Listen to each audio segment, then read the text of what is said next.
और अमेरिका में Donald Trump के राष्ट्रपति चुनाव जीतने के बाद पूरी दुनिया में जबरदस्त हलचल मची हुई है। दुनिया के देश ट्रंप की जीत और अमेरिका से अपने रिश्तों का अलग अलग तरीके से विश्लेषण और आकलन कर रहे हैं। ग्लोबल ऑर्डर पर करीब से नजर रखने वालों का मानना है कि अमेरिकी चुनाव में ट्रंप की ट्रिपल सेंचुरी से ग्लोबल समीकरण में भी नई धुरी की लकीर खिंच गई है। क्या 2025 में डिप्लोमेसी से वर्ल्ड ऑर्डर बदल जाएगा? क्या आने वाले साल में महायुद्ध का विध्वंसक शोर सुनाई देगा? अमेरिका, रूस, चीन जैसे सुपर पावर्स के साथ महाशक्ति वाले इस क्लब में किन देशों की एंट्री हुई है और भारत कैसे विश्व शांति के लिए शक्ति संतुलन स्थापित करने में बड़ी भूमिका निभाएगा? देखिए स्पेशल रिपोर्ट, सुपर पावर त्रिकोण के बाद नव अष्टकोण, बदल जाएगा दुनिया का दृष्टिकोण।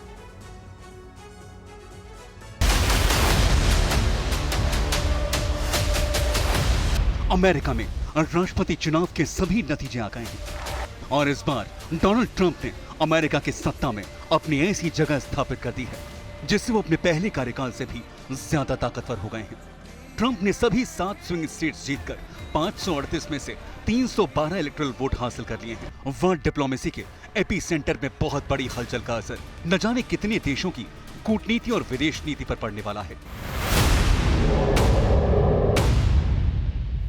21वीं सदी में अमेरिका में हुए चुनाव ग्लोबल ऑर्डर बदलने का मादा रखते हैं। अमेरिका में ट्रंप का ट्रंप कार्ड चल गया है और यही वजह है इसका असर ग्लोबल कूटनीति पर पड़ने वाला है। लेकिन पहले सुनिए, बदलते वर्ल्ड ऑर्डर में जीत के बाद डोनाल्ड ट्रंप ने ऐलान किया कि उनकी प्राथमिकता मेक अमेरिका ग्रेट अगेन की है। लेकिन यहां यह समझना जरूरी है कि अमेरिका का राष्ट्रपति दुनिया का वर्ल्ड ऑर्डर तय करता है। दुनिया किस दिशा में बढ़ेगी, कौन सी जंग कितनी और कब तक चलेगी,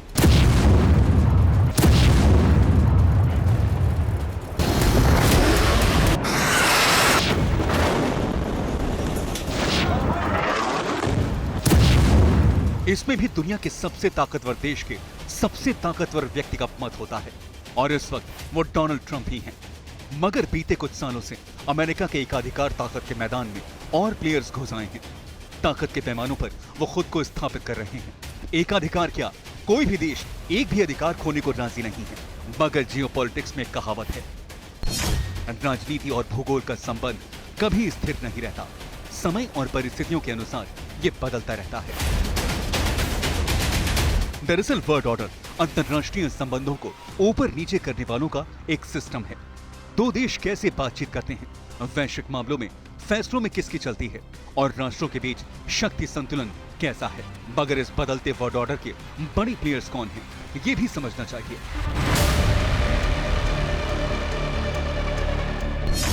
डोनाल्ड ट्रंप निर्वाचित राष्ट्रपति अमेरिका, व्लादिमीर पुतिन राष्ट्रपति रूस, शी जिनपिंग राष्ट्रपति चीन, नरेंद्र मोदी प्रधानमंत्री, बेंजामिन नेतन्याहू प्रधानमंत्री Israel, Ayatollah Khamenei supreme leader Iran, Kim Jong Un राष्ट्रपति नॉर्थ कोरिया और वोलोदिमीर ज़ेलेंस्की राष्ट्रपति यूक्रेन। यह 2025 का नव अष्टकोण है जिनसे दुनिया का दृष्टिकोण बदल सकता है। ये बदलते वर्ल्ड ऑर्डर के वो कैरेक्टर हैं जिनमें शक्ति और सामर्थ्य के साथ महायुद्ध के संकेत छुपे हैं। सिर्फ भारत ही इकलौता देश है जो पूरी दुनिया में वसुधैव कुटुंबकम की बात करता है, शांति की बात करता है, स्थिरता की बात करता है।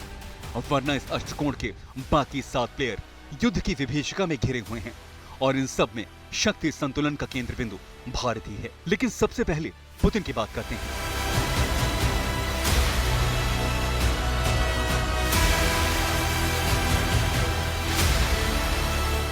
6 नवंबर को जब अमेरिका में राष्ट्रपति चुनाव के नतीजे आए तब पुतिन ने कहा था कि वो जांचेंगे, परखेंगे, तब ट्रंप को बधाई के बारे में सोचेंगे।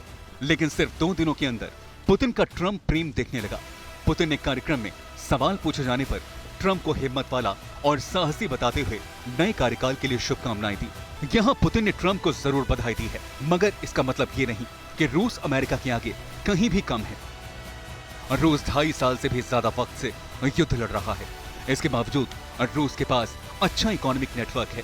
रूस दुनिया के बाजार में तेल और गैस बेचता है। सैंक्शंस के बावजूद रूस के पास प्राइवेट आर्मीज का नेटवर्क है। रूस की अर्थव्यवस्था चीन और भारत के सहयोग से मजबूत हो रही है। यानी हम कह सकते हैं कि एक डिक्लाइन पावर के बावजूद रूस के पास युद्ध को लंबे समय तक खींचने के लिए न तो पैसों की कमी है और न ही हथियारों की।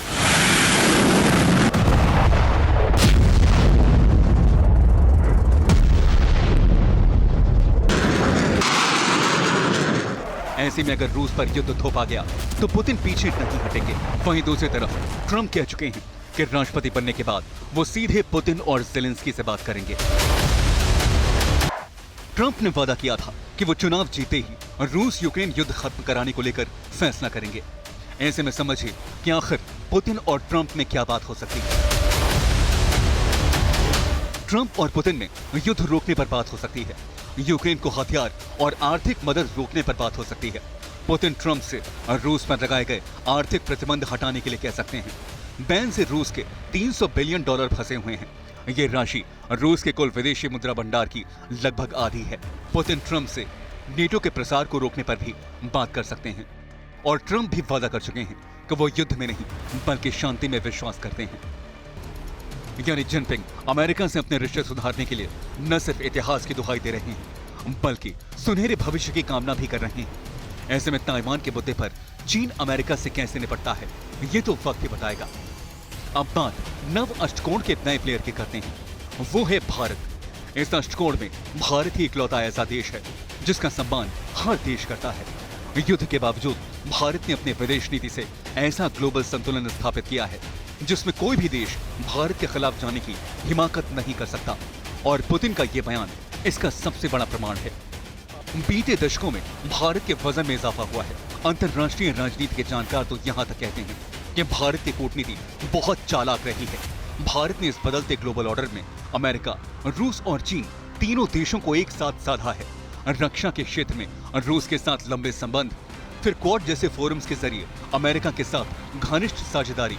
ये बैलेंसिंग एक्ट भारत को चीन के प्रभाव से बचाता है और भारत सभी के साथ खुलकर काम करने को तैयार है। पीएम मोदी और डोनाल्ड ट्रंप के रिश्ते काफी अच्छे रहे हैं। चुनाव के दौरान ट्रंप ने पीएम मोदी को अपना अच्छा दोस्त बताया था और कहा था कि वो भारत और हिंदुओं से प्यार करते हैं। लेकिन एक युद्ध पश्चिम एशिया में भी छिड़ा हुआ है और दूसरे तनाव वाले इलाकों में शांति के लिए ट्रंप ने क्या वादा किया है वो देखते हैं। पहली बात पश्चिम एशिया की। ट्रंप ने कहा है कि पश्चिम एशिया में छिड़े युद्ध को रोकने के लिए वो कदम उठाएंगे। ट्रंप ने यह भी कहा कि ईरान को न्यूक्लियर देश नहीं बनने देंगे। ट्रंप ने नेतन्याहू को गाजा का युद्ध खत्म करने के लिए भी कहा है। ट्रंप चीनी विस्तारवाद के खिलाफ हैं। वो ताइवान को ज्यादा ताकत देने के पक्ष में नहीं है। वहीं ट्रंप और किम जोंग के बीच कभी भी हॉटलाइन खुल सकती है। ट्रंप हमेशा से नॉर्थ कोरिया से बातचीत के पक्ष में रहे हैं। यानी अमेरिका में ट्रंप की सत्ता वाली ट्रिपल सेंचुरी के साथ ही ग्लोबल समीकरणों की धुरी बदल सकती है और इसमें नए प्लेयर्स बड़ी भूमिका अदा कर सकते हैं। Bureau report, TV9 Bharat.